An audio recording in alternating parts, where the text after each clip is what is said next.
আমি first time আসছি, excited লাগছে। বাংলাদেশ জিতবে। ইমন ভালো খেলবে আজকে। সারিবদ্ধভাবে দর্শকরা এক এক করে প্রবেশ করছে। 800 টাকার টিকিট 2000 টাকায় নিলাম, বাট এখন টেনশনে আছি যে ঢুকতে পারবো কিনা। ঢুকতেই ভোগান্তি, মানে ঢুকতে হবে, খুব দ্রুত ঢুকতে পারলে ভালো হবে। আপনার প্রিয় প্লেয়ার বাংলাদেশ জিতবে। ইমন ভালো খেলবে আজকে।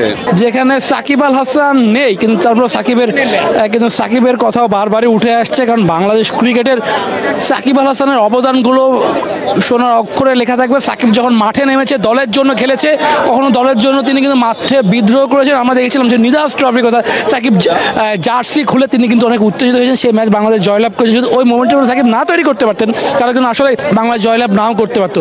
সে কারণে সাকিবকে ভোলা বাংলাদেশি ক্রিকেটে কোনোভাবেই সম্ভব নয়। সারিবদ্ধভাবে দর্শকরা এক এক করে প্রবেশ করছে। সেই লম্বা লাইনটা যে আরো বড় হবে সেটি কিন্তু বলার অপেক্ষা রাখে না। টিকিটের যে হাতে পেয়েছে সেটিও কিন্তু তাদের জন্য অনেক প্রাপ্তির, কারণ এই টিকিট নিয়ে একটা সময় আমরা দেখেছিলাম অনেক লাঠি চার্জ হয়েছে এবং অনেক ভোগান্তির মধ্যে পড়তে হয়েছে।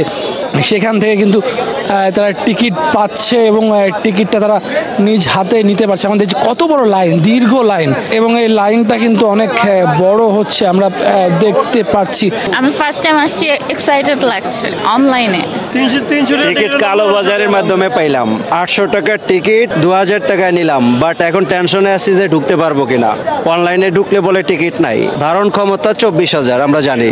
মাঠে দেখবেন 10,000 দর্শক নেই, তারপরও শুনবেন অনলাইনে টিকিট পাওয়া যায় না। এ হলো আমাদের দুর্ভাগ্য। কেউ ব্ল্যাকের টিকিট কেটেছেন, কেউ টিকিট কিন্তু পায়নি এবং তারপর লাইনে দাঁড়িয়েছেন।